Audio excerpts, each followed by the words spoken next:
Mary Todd Lincoln's marriage was a facade because behind the image of the devoted First Lady standing beside her martyred husband was a partnership built on financial catastrophe, public ridicule, and a grief so total it would eventually cost her her freedom. For over 150 years, America has told itself a simple story.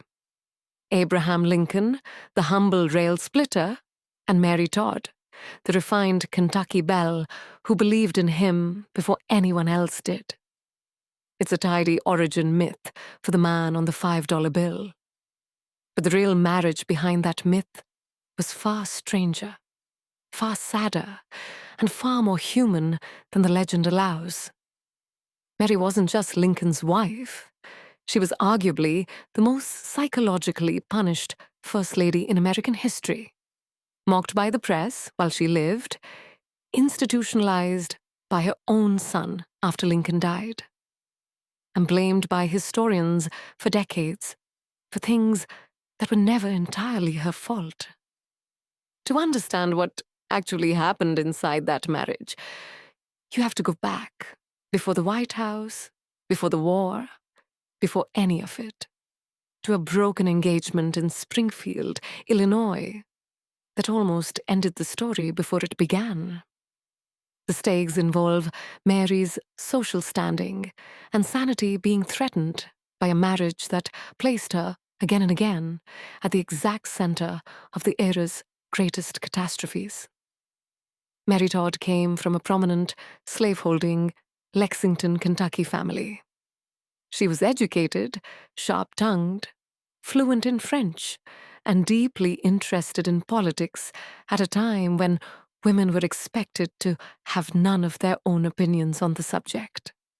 When she met Abraham Lincoln in Springfield in the early 1840s, she was already being courted by other rising men, including, by some accounts, Stephen A. Douglas, the man Lincoln would one day face in the century's most famous debates. Marrying Lincoln was, on paper, a risk. He was a self-taught lawyer from a poor farming family, awkward in society, prone to depressive spells, so severe that friends in Springfield reportedly took precautions to keep sharp objects away from him. In January 1841, Lincoln broke off their engagement entirely, a date his friends darkly nicknamed the Fatal First. He disappeared from public life for weeks, and some biographers believe he was contemplating suicide. They reconciled and married in November 1842, somewhat suddenly, at the home of Mary's sister. From the outset, the marriage carried the weight of that instability, a union between a woman who had given up higher social prospects and a man whose ambition was matched only by his periodic collapses into despair. And that was before either of them had any idea what Washington would eventually do to them. A twist occurs when the deaths of two of their 4 sons reshape Mary's entire relationship to grief, and by extension, to Lincoln himself. Edward Eddie Link. Lincoln died in 1850, just shy of his 4th birthday, likely of tuberculosis. Mary reportedly did not leave her room for weeks.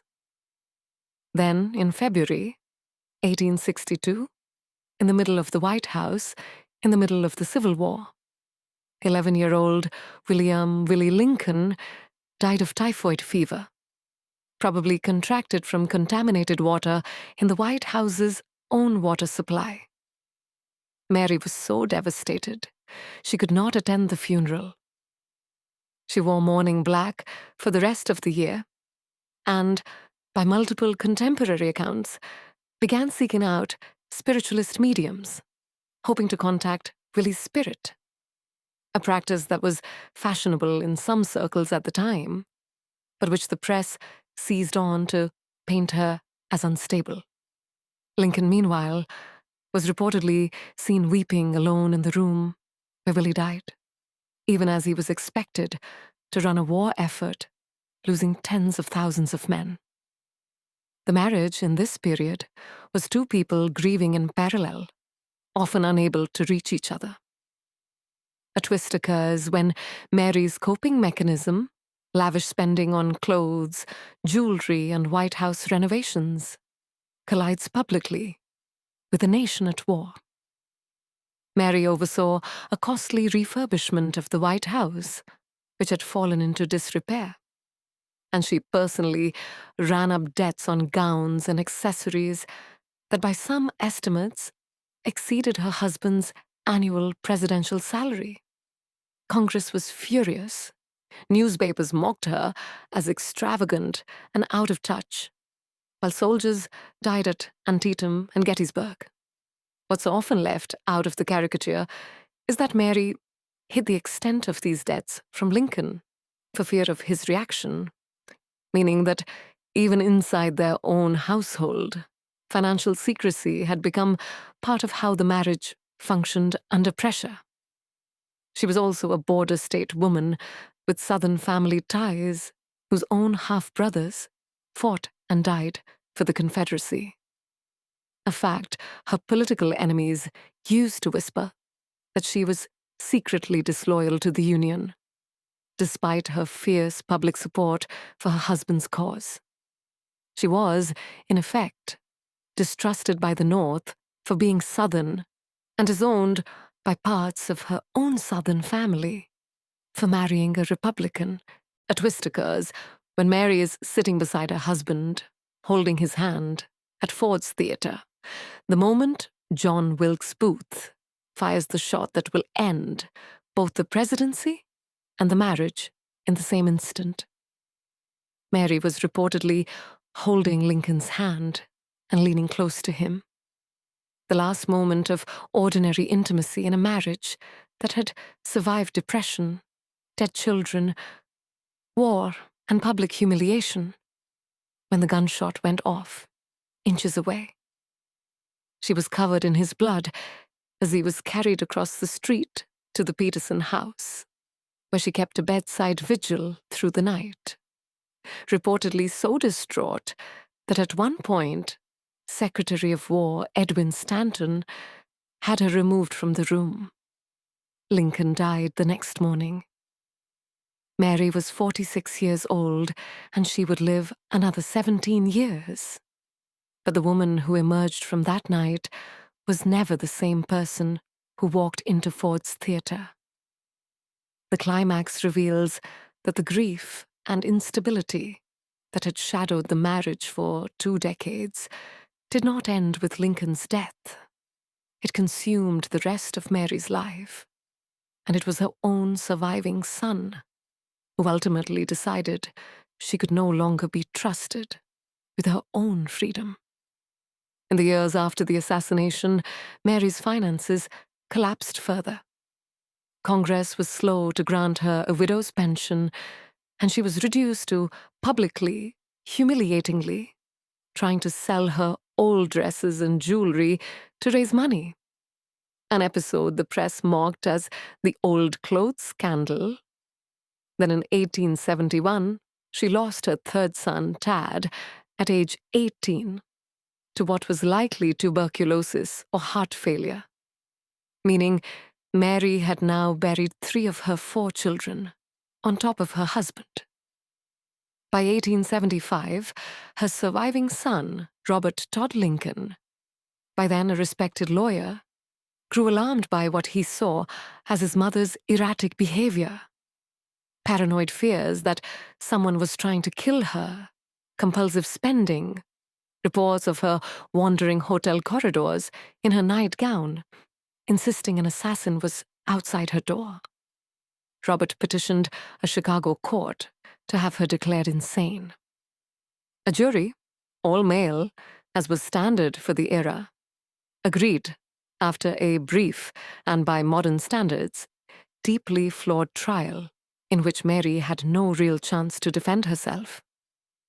She was committed to a private sanitarium, Bellevue Place, in Batavia, Illinois. What's often missing from the crazy Mary Lincoln version of this story that dominated popular memory for a century is the context.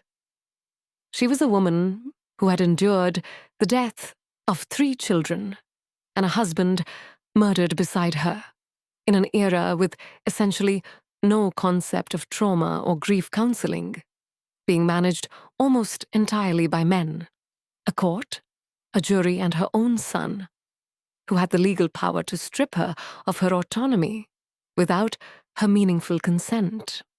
Modern historians and psychiatrists who have reviewed the case have suggested she may have been suffering from what we would now recognize as complicated grief, possibly compounded by chronic pain from a carriage accident and heavy use of opiate-based medications common at the time.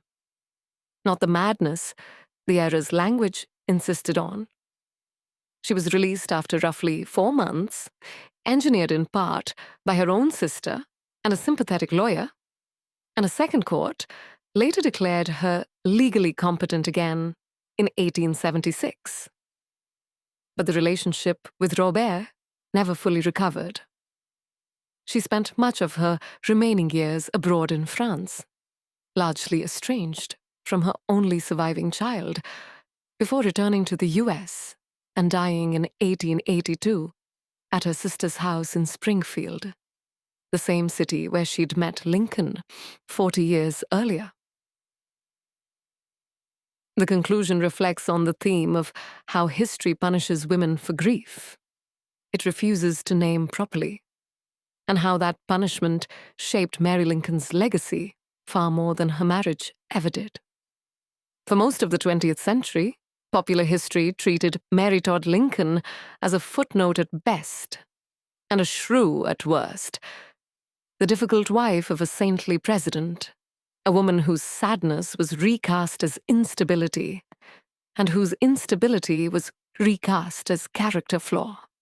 It's only in the last few decades, as historians have applied modern understandings of trauma, grief, and the legal powerlessness of 19th century women, that a more complicated picture has emerged.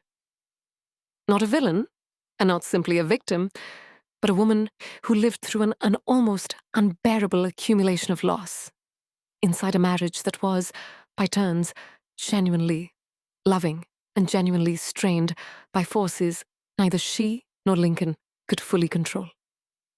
The myth of the perfect political marriage, the beautiful, ambitious wife standing behind the great man, was never really true for the Lincolns, and it's rarely true for anyone.